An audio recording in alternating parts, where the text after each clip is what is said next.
मध्याह्न बेटा सभी को। ऑनलाइन क्लास में आपका फिर से स्वागत है। हिंदी की कक्षा में जिन समस्त सहभागियों ने अपनी भागीदारी निभाई है उन सभी की जानकारी के लिए मैं बताना चाहूँगी कि पिछले कक्षाओं में हमने हमारे पद्यांश के पहले पाठ कबीर, उनकी साखियाँ अच्छे से पढ़ी हैं। सबसे पहले हमने कबीर का अच्छे परिचय प्राप्त किया। जीवन परिचय के पश्चात हमने कबीर की भाषा और छंद का अध्ययन किया और भाषा और छंद के पश्चात दोहों का अध्ययन किया, जिसमें से प्रथम दो दोहे हमने पूर्ण कर लिए थे। बेटा आज आप अपनी स्क्रीन पर दोहा भी देखोगे और दोहा से संबंधित जो मुख्य बात है उस बात को भी देख पा रहे होंगे, जिसमें सबसे पहला दिया गया है। दोहे का वाचन भी हम करेंगे और दोहा वाचन के साथ साथ इसके शब्दों के अर्थ मैं आपको बताऊंगी। मेरे बताने के साथ साथ ही आप इन अर्थों को अपनी पाठ्य पुस्तक में अंकित करते जाएंगे और उसके बाद उसके पूरे अनुवाद को पढ़ेंगे। जैसा कि आपकी पाठ्य पुस्तक में एक दोहा दिया गया है, दुखिया सब संसार है खाई अर सोई। दुखिया सब संसार है खाए अर सोई। दुखिया दास कबीर है जागे अर रोई। तो ध्यान दीजिए, सबसे पहले शब्दों का अर्थ। दुखिया यानी सुखी, आनंदित। सब यानी सभी। संसार यानी संसार के लोग। हैं यानी है। संसार के सभी लोग सुखी और आनंदित हैं। क्यों? क्योंकि खाए और सोए, क्योंकि वो बिना किसी चिंता के अच्छा अच्छा भोज्य पदार्थ खाते हैं और निश्चिंत होकर सोते हैं। अब पूरी पंक्ति का अर्थ देखिए कि इस संसार के सभी लोग सुखी और आनंदित हैं क्योंकि ये अच्छे अच्छे भोज्य पदार्थ खाते हैं और निश्चिंत होकर सोते हैं। जबकि दूसरी पंक्ति है, दूसरी तरफ कबीर क्या कहते हैं, दुखिया दास कबीर है जागे और रोए। दुखिया यानी दुखी, दास यानी सेवक, कबीर यानी स्वयं का संबोधन दे रहे हैं कबीर दास। है यानी है कि इस संसार में एक ईश्वर का सेवक कबीर दास ही दुखी है। क्यों? क्योंकि जागे यानी वो दिन रात ईश्वर की भक्ति के लिए जागते हैं और ईश्वर प्राप्त न होने के कारण रोते रहते हैं। ध्यान दीजिएगा, दो तरह की क्रियाएं दी गई है। पहली जो सांसारिक लोग कर रहे हैं, जो बिना किसी ईश्वरीय भक्ति के निश्चिंत होकर खाते और सोते हैं, और दूसरी क्रिया जो कबीर स्वयं करता है, जो ईश्वर का सेवक है, ईश्वर की भक्ति में दिन रात जागता है और ईश्वर की प्राप्ति न होने के कारण तो रोता रहता है। दोबारा से देखिए, सुखिया सब संसार है खाई और सोई। कबीरदास जी ने भक्ति भावना को बहुत कठिन बताया है, क्योंकि जो मनुष्य इस कार्य को करता है वह व्यक्ति दुखी रहता है। कारण क्योंकि ईश्वर की प्राप्ति बहुत कठिन है और ये संसार, इस संसार के लोग ईश्वर से दूर रहते हैं और ईश्वर से दूर रहकर खूब अच्छा भोज्य पदार्थ खाकर एक अच्छी निश्चिंत नींद सोकर वो अपने आप को सुख का अनुभव करवाते हैं। लेकिन दूसरी तरफ कबीर इस कार्य से दुखी है। कबीर कहते हैं यह कार्य बिल्कुल भी उचित नहीं है, बल्कि वो तो अपने आप को ईश्वर का सेवक बताते हैं और ये मानते हैं कि ईश्वर का सेवक होने के नाते मैं सबसे ज्यादा दुखी हूँ, क्योंकि ईश्वर को प्राप्त करने के लिए उनकी भक्ति में दिन रात जागता हूँ और ईश्वर की प्राप्ति नहीं होने से मैं रोता भी रहता हूँ। तो सुखिया सब संसार है, इस संसार में सभी लोग सुखी और आनंदित हैं। क्योंकि वे सब अच्छा अच्छा भोज्य खाते हैं और निश्चिंत होकर सोते हैं। दूसरी तरफ कबीर जो ईश्वर का सेवक है वो दुखी है, क्योंकि वो ईश्वर की प्राप्ति के लिए दिन रात भक्ति में जागता है और ईश्वर प्राप्त न होने के कारण रोता रहता है। अब इसी का अगला दोहा है, क्या कहते हैं देखिए, जब मैं था मैं, तब हरि नहीं, अब हरि है मैं नाही।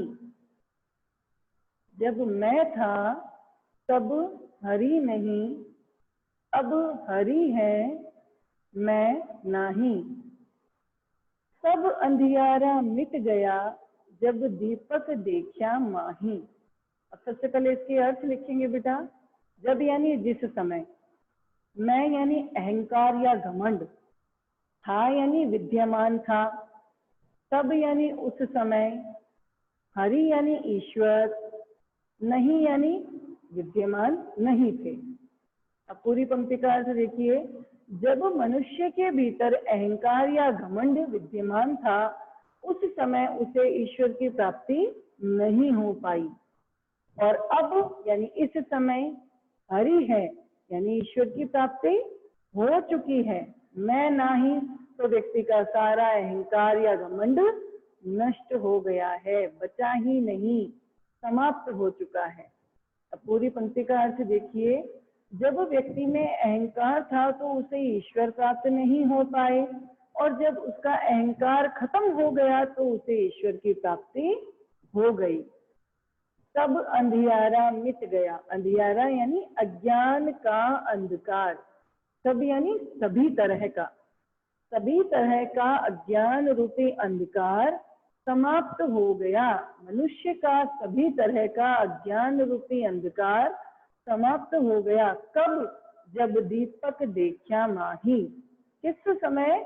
जिस समय मनुष्य ने, दीपक का अर्थ है ईश्वरीय ज्ञान का प्रकाश देने वाला दीपक, ईश्वरीय ज्ञान को देने वाला दीपक, अर्थात उसने अपने अंदर ईश्वर के अंश को अनुभव कर लिया। देखा यानी अनुभव कर लिया, माही यानी भीतर, अर्थात जब मनुष्य ने अपने भीतर ही ईश्वरीय अंश को देख लिया, अनुभव कर लिया, तो उसके अज्ञान रूपी अंधकार का जो पर्दा है वो सारा ही हट गया।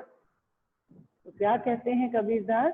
कबीरदास जी ने ये बताया है कि ईश्वर का ज्ञान होने पर सारा अज्ञान नष्ट हो जाता है और मनुष्य को ईश्वरीय ज्ञान का प्रकाश मिल जाता है। जब तक मनुष्य में अहंकार है तब तक उसे ईश्वर की प्राप्ति नहीं होती, लेकिन जब उसका अहंकार समाप्त हो जाता है तब उसे ईश्वर की प्राप्ति आसानी से हो जाती है। अतः अहंकार को त्याग कर ईश्वर को प्राप्त करने का प्रयास अवश्य करना चाहिए।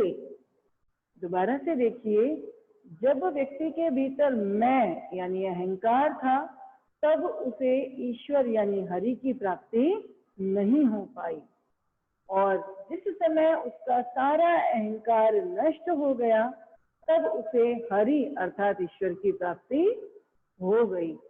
और ईश्वर की प्राप्ति होने के पश्चात उसका सब तरह का अज्ञान रूपी अंधकार नष्ट हो गया, क्योंकि उसने अपने भीतर ईश्वरीय ज्ञान के प्रकाश रूपी दीपक को अनुभव कर लिया।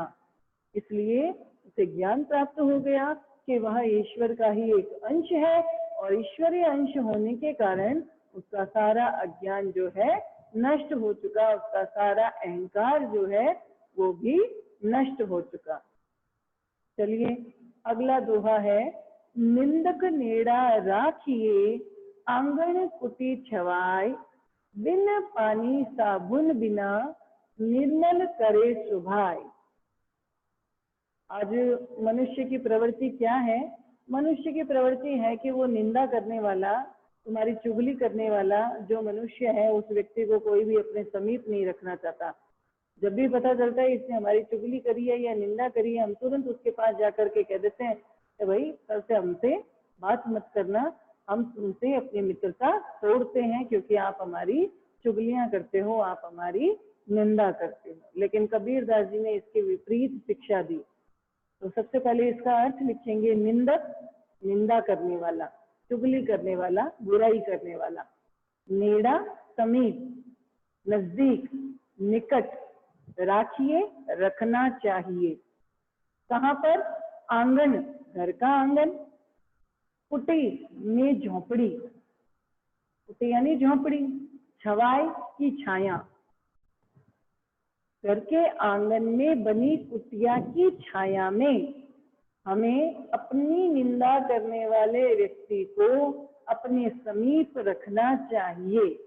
दोबारा से देखिए कि निंदा करने वाले व्यक्ति को हमेशा अपने समीप रखना चाहिए, बल्कि उसे अपने घर के आंगन में एक झोपड़ी बनाकर या उसके लिए निवास स्थान बनाकर उसी की छाया में उस व्यक्ति को रखना चाहिए। क्या होगा? बिन पानी साबुन बिना, ऐसा करने से बिना पानी और बिना साबुन के निर्मल, निर्मल यानी पवित्र, करे यानी कर देता है, स्वभाव यानी स्वभाव को। तो ऐसा व्यक्ति बिना पानी और साबुन के भी वह आपके स्वभाव को निर्मल और पवित्र बना देता है। कारण तो देखिए नीचे क्या लिखा गया है कि कबीरदास के अनुसार निंदा करने वाले व्यक्ति को अपने घर के आंगन में झोपड़ी बनाकर उसी की छाया में रखना चाहिए, अर्थात उसे अपने समीप रखना चाहिए। क्यों? क्योंकि ऐसे व्यक्ति बिना साबुन और पानी के आपके स्वभाव को निर्मल और पवित्र बना देते हैं। इस प्रकार के मनुष्य आपकी बुराइयां उजागर करते हैं और आप उन बुराइयों को सुधारने का प्रयास करके अपने स्वभाव को निर्मल बना लेते हैं। दोबारा से देखिए कि निंदक यानी निंदा करने वाले व्यक्ति को, नेड़ा यानी अपने नजदीक, राखिए यानी रखना चाहिए। आपकी निंदा करने वाले व्यक्ति को आपके समीप ही रखना चाहिए। कहाँ पर? आंगनी कुटी छवाए, घर के आंगन में झोपड़ी बनाकर उसी की छाया में।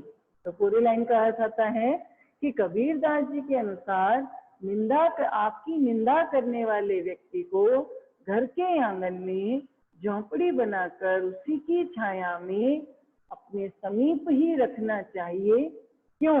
आगे देखिए कारण देते हैं, क्योंकि बिन पानी साबुन बिना, बिना यानी के बजाय भी, यानी साबुन और पानी के बजाय भी, के बिना भी वो क्या करते हैं? निर्मल करे सुभाए, वह व्यक्ति आपके स्वभाव को निर्मल यानी पवित्र बना देता है। कैसे? क्योंकि ऐसा व्यक्ति आपकी बुराइयां किसी और के आगे उजागर करेगा, और जब उस व्यक्ति से आपको अपनी बुराइयां पता चलेगी तो आप उन बुराइयों को सुधारने का प्रयास अवश्य करेंगे, जिससे आपका स्वभाव अपने आप ही निर्मल होता जाएगा और आपके स्वभावगत जितने भी दुर्गुण हैं वो अपने आप ही दूर होते चले जाएंगे। ठीक है, ये भी मैं समझती हूँ इस दोहे का भी आपको अर्थ आ गया होगा। अगला दोहा देखिए, ये बहुत ही प्रसिद्ध दोहा है और कई बार इसका वाचन जो है वो अधिकतर बालक जो है वो करते रहते हैं। पोथी पढ़ पढ़ जग मुआ, पंडित भयानक कोई। पोथी यानी ज्ञानवर्धक किताबें, पढ़ पढ़ यानी पढ़ते पढ़ते या पढ़कर, जग यानी सारे संसार के लोग, मुआ यानी मूर्ख बन गए, कि बड़ी बड़ी ज्ञान की किताबें पढ़ पढ़कर सारे संसार के लोग मूर्ख होते जा रहे हैं। पंडित यानी ज्ञानी, भया यानी हुआ, न यानी नहीं, कोई यानी कोई भी, और इनमें से कोई भी अर्थात एक भी व्यक्ति ज्ञानी नहीं हो पाया है। कारण कारण स्पष्ट करते हैं कबीरदास जी, कहते हैं एक अक्षर पीव का, अक्षर शब्द का अर्थ है कभी नष्ट ना होने वाला, एक यानी एक ही परमात्मा है। जब हमने कबीर का जीवन परिचय प्राप्त किया तो मैंने अंतिम आपको एक विशेषता बताई थी, एकेश्वरवाद का प्रतिपादन। ये मानते हैं एक यानी एक ही, अक्षर यानी कभी नष्ट ना होने वाला, शिव यानी प्रियतम, आत्मा के लिए तो प्रियतम कौन है, उसका परमात्मा। तो क्या कहते हैं कि सर्वदा एक और कभी नष्ट ना रहने वाला जो हमारा प्रियतम है, अर्थात जो ईश्वर है, का पढ़े, अगर उसको व्यक्ति पढ़ ले अर्थात उसका ज्ञान प्राप्त कर ले, तो पंडित होय, तो यानी वह पंडित यानी ज्ञानी, होय यानी हो जाता है।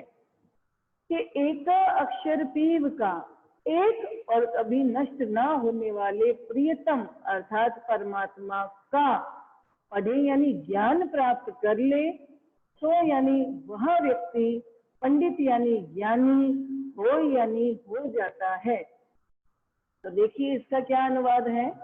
कबीरदास जी ने बताया है कि ज्ञान की बड़ी बड़ी किताबें पढ़कर सारा संसार मूर्ख बनता जा रहा है, इनमें से कोई भी ज्ञानी नहीं हुआ है। क्या हुआ इनका? क्योंकि जो व्यक्ति एक अक्षर अर्थात कभी नष्ट न होने वाले प्रियतम, कौन? ईश्वर का ज्ञान प्राप्त कर लेता है, वही सबसे बड़ा ज्ञानी माना जाता है। कहने का मतलब है कि किताबें पढ़ लेने से और स्वभाव में उन गुणों को न अपनाने से आप ज्ञानी नहीं हो सकते। यदि आप सभी मनुष्यों को ईश्वर का अंश मानकर उनके प्रति अच्छा व्यवहार करें, तभी आप सच्चे ज्ञानी माने जा सकते हैं।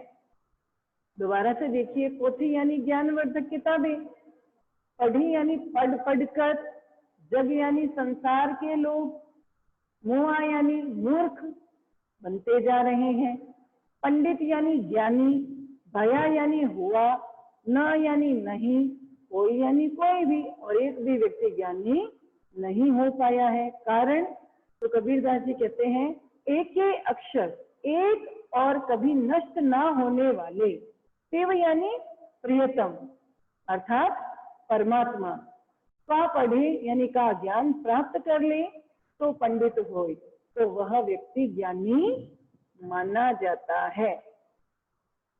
तो मैं मानती हूँ कि मेरे बच्चों को इस दोहे का भी अच्छे से अनुवाद समझ आ गया होगा।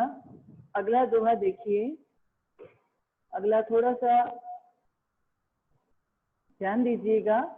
विरह भुवंगम तन बसे,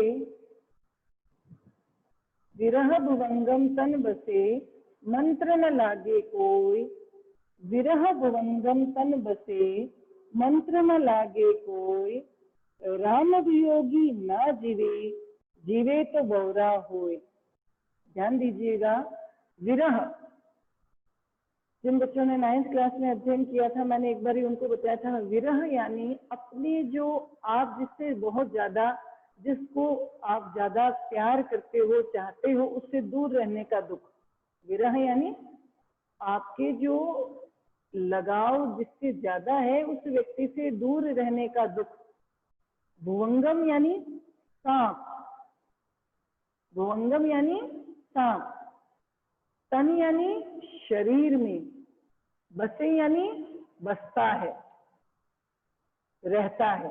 ध्यान दीजिएगा, विरह भुवंगम, ईश्वर से दूर रहने का दुख। विरह यानी ईश्वर से दूर रहने का दुख। हमारा सबसे चहेता, किसी भक्त का सबसे चहेता कौन है? ईश्वर। तो ईश्वर से दूर रहने का दुख। भुवंगम यानी सांप के दंश की तरह, दंश यानी दंश, सांप के दंश की तरह, तन यानी शरीर में, बसे यानी विद्यमान रहता है। कि जो भक्त है वो ईश्वर को प्राप्त नहीं कर पाया, तो ईश्वर से दूर रहने का जो दुख है वो सांप के दंश की तरह उसके शरीर में निवास करता है और बार बार उसे पीड़ा देता है, दुख देता है। और इस पीड़ा से, इस दुख से दूर होने के लिए मंत्र यानी उपाय, न यानी नहीं, लागे यानी लगता, कोई यानी कोई भी, और इस पीड़ा से मुक्त होने के लिए कोई भी उपाय कारगर नहीं होता है। तो फिर क्या किया जाए? तो कबीरदास जी कहते हैं राम वियोगी, राम यानी ईश्वर, वियोगी यानी से दूर रहने वाला, ईश्वर से दूर रहने वाला व्यक्ति, वियोगी यानी ईश्वर से दूर रहने वाला, राम यानी ईश्वर, कि ईश्वर से दूर रहने वाला व्यक्ति ना जीवे, जीवित ही नहीं रहता। इस संसार में ईश्वर से दूर रहने वाला व्यक्ति जीवित ही नहीं रहता। तो क्या होता है? आगे वाली पंक्ति में वो अपने अर्थ को पूरा करते हैं।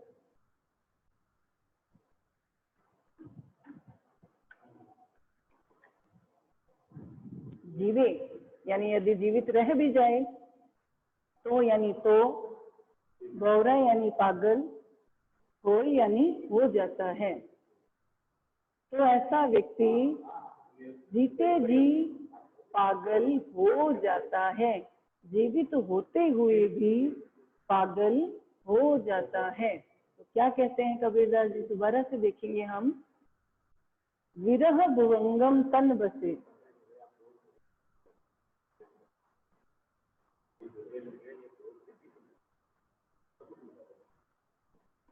विरह भुवंगम तन बसे, मंत्र न लागे कोई। कबीरदास जी कहते हैं कि ईश्वर से दूर रहने का जो दुख है वो सर्प की तरह आपके शरीर में निवास करता है और इस पीड़ा से मुक्त होने का कोई भी उपाय नहीं है। और इस संसार में राम से दूर रहने वाला व्यक्ति जीवित ही नहीं रहता, और यदि जीवित रह भी जाए तो वो पागल हो जाता है।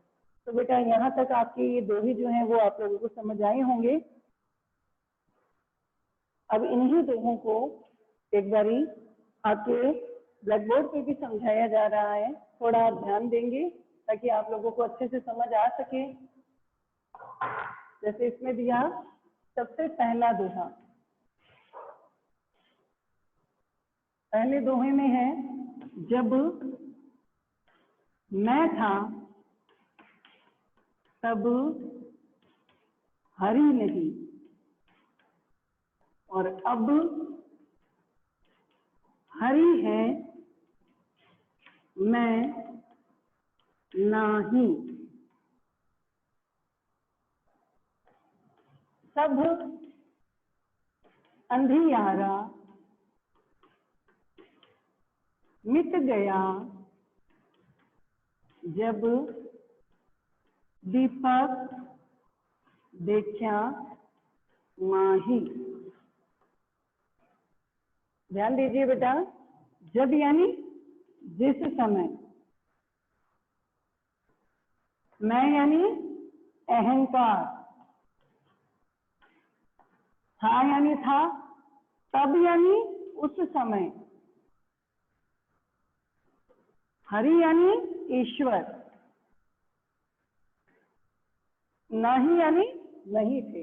ध्यान देना बेटा, क्या कहते हैं कबीरदास जी? कहते हैं कि जब व्यक्ति के अंदर अहंकार था तब उसे ईश्वर नहीं मिल पाई, और अब यानी इस समय जब व्यक्ति को ईश्वर मिले हैं तब मैं नहीं, तब उसका जो मैं है यानी अहंकार है वो समाप्त हो चुका है।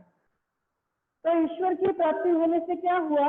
सब यानी सब तरह का अंधियारा यानी अज्ञान रूपी अंधेरा मिट गया, नष्ट हो गया। कि ईश्वर की प्राप्ति होने से उसका सभी तरह का अज्ञान रूपी अंधकार नष्ट हो गया, क्योंकि जब यानी उस व्यक्ति ने जिस समय दीपक यानी ईश्वरीय ज्ञान के प्रकाश अर्थात ईश्वर का अंश देखा यानी देख लिया, माही यानी अपने भीतर, कि जब मनुष्य ने ईश्वरीय ज्ञान के प्रकाश को अर्थात ईश्वर के अंश को, ईश्वरीय अंश को अपने भीतर, माही यानी भीतर और देखा यानी देख लिया, तो उसका सारा अज्ञान रूपी अंधकार नष्ट हो गया। दोबारा से देखें कि जब मनुष्य में अहंकार था तब उसे ईश्वर की प्राप्ति नहीं हो पाई, और जब मनुष्य को ईश्वर की प्राप्ति हुई तो उसका सारा अहंकार नष्ट हो गया। ईश्वर की प्राप्ति होने से उस मनुष्य में सब तरह का अज्ञान रूपी अंधकार समाप्त हो गया, क्योंकि उस मनुष्य को ईश्वरीय ज्ञान के प्रकाश के दर्शन अपने भीतर ही हो गए, अर्थात उसे ईश्वरीय अंश के दर्शन अपने भीतर ही दिख गए, इसलिए उसका सारा अज्ञान रूपी अंधकार नष्ट हो गया। ठीक है, तो अगला यहाँ पे देखिए, अगला दोहा लिखते हैं।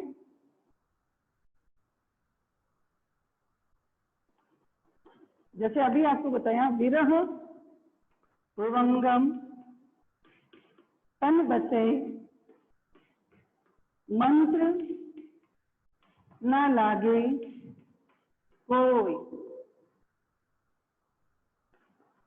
राम वियोगी ना जीवे जीवे तो बौरा होय। ध्यान देना बेटा, विरह ईश्वर से दूरी का दुख, भुवंगम सांप की तरह, तन शरीर में बसे रहता है। ध्यान देना कि ईश्वर से दूर रहने का जो दुख है वो सांप के दंश की तरह शरीर में बना रहता है, यानी जो बार बार व्यक्ति को, उस भक्त को पीड़ा देता रहता है। मंत्र यानी उपाय या कोई भी तरीका या कोई भी टोटका, ठीक है। न यानी नहीं, लागे यानी लगता, और कोई यानी कोई भी, और उस पीड़ा से, उस दुख से मुक्ति पाने के लिए किसी तरह का कोई भी उपाय लागू नहीं होता है। उस पीड़ा से मुक्त होने के लिए कोई भी उपाय लागू नहीं होता है। तो कबीरदास जी ने क्या निष्कर्ष निकाला? राम वियोगी ना जीवे।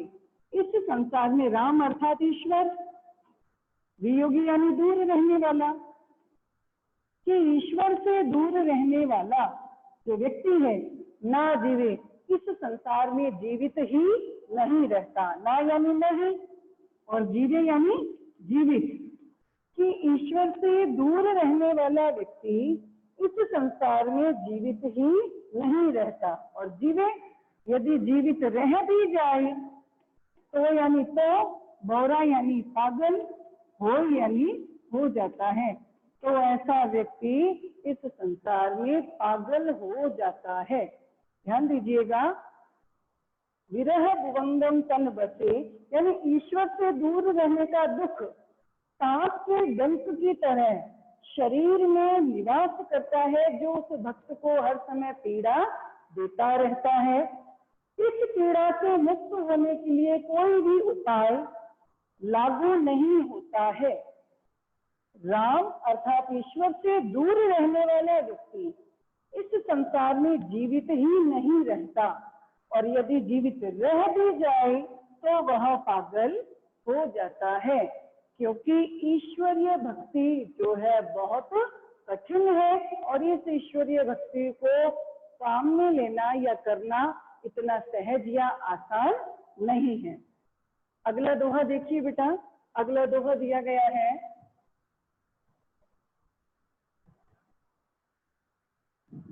निंदक यानी निंदा करने वाला, नेड़ा, नेड़ा यानी समीप, राखिए यानी रखना चाहिए। कहाँ पर?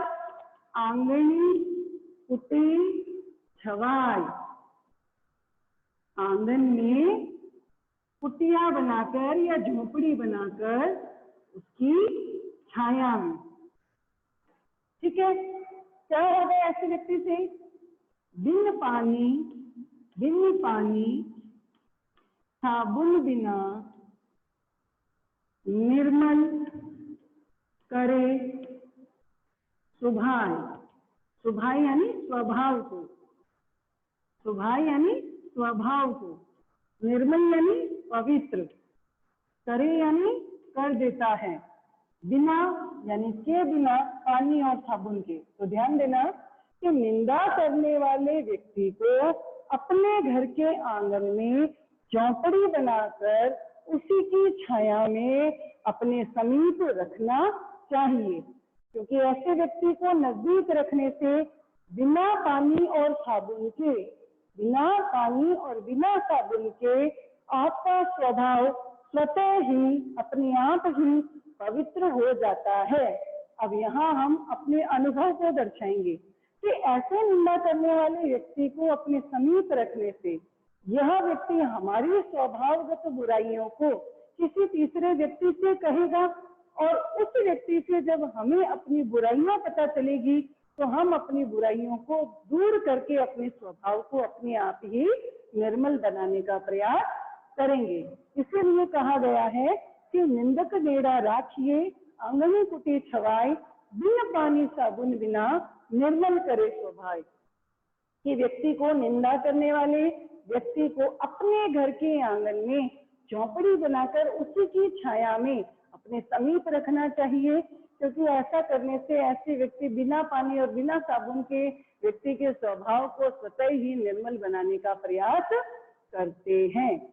अगला इसमें दोहा दिया गया है, ध्यान दीजिएगा बेटा। सुखिया सब संसार है, सुखिया सब संसार है, खावे और सोवे, खावे और सोवे। और दुखिया दास कबीर है, दुखिया दास कबीर है, जागे और रोवे, जागे और रोवे। ध्यान दीजिएगा, ईश्वर की भक्ति बहुत कठिन है। कबीर क्या मानते हैं? सुखिया यानी सुखी है, सब यानी सारे, संसार यानी संसार के लोग। कि मुझे लगता है इस संसार के सभी लोग बहुत सुखी और आनंदित हैं, क्योंकि खावे और सोए, वो दो तरह की क्रियाएं करते हैं। अच्छे अच्छे भोज्य पदार्थ खाते हैं और निश्चिंत होकर सो जाते हैं। लेकिन दूसरी तरफ कबीर कहते हैं कि कभी जो ईश्वर के सेवक हैं वही एकमात्र दुखी हैं। क्यों? क्योंकि वो ईश्वर के सेवक हैं, और दुखी है क्योंकि वो दिन रात ईश्वर की भक्ति के लिए जागे यानी जागते हैं, अरु यानी और, रोए यानी ईश्वर प्राप्त न होने से दुखी होते हैं, ईश्वर प्राप्त न होने से दुखी होते हैं। तो क्या कहा है? सुखिया सब संसार है, कि इस संसार के सभी लोग सुखी प्रतीत होते हैं, क्योंकि ये सभी अच्छा अच्छा भोज्य पदार्थ खाते हैं और निश्चिंत होकर बिना किसी चिंता के सो जाते हैं। ईश्वर की भक्ति या ईश्वर की प्राप्ति इनका उद्देश्य नहीं है। लेकिन दूसरी ओर कबीर जो है ईश्वर के सेवक हैं, वो दुखी हैं। कारण क्योंकि वो ईश्वर की भक्ति के लिए दिन रात जागते हैं और ईश्वर की प्राप्ति न होने के कारण रोते रहते हैं, दुखी बने रहते हैं। तो धन्यवाद बेटा जी। मुझे लगता है ब्लैक बोर्ड पे समझाए गए दोहों के माध्यम से आपको इनका अर्थ और अनुवाद अच्छे से समझ आया होगा। अब एक अंतिम दोहा बचा है, फिर उसके प्रश्न उत्तर जो कल की कक्षा में करने की कोशिश करेंगे। तब तक के लिए अपने घर पर रहें, सुरक्षित रहें और इन ऑनलाइन कक्षाओं का आनंद उठाते रहें। धन्यवाद।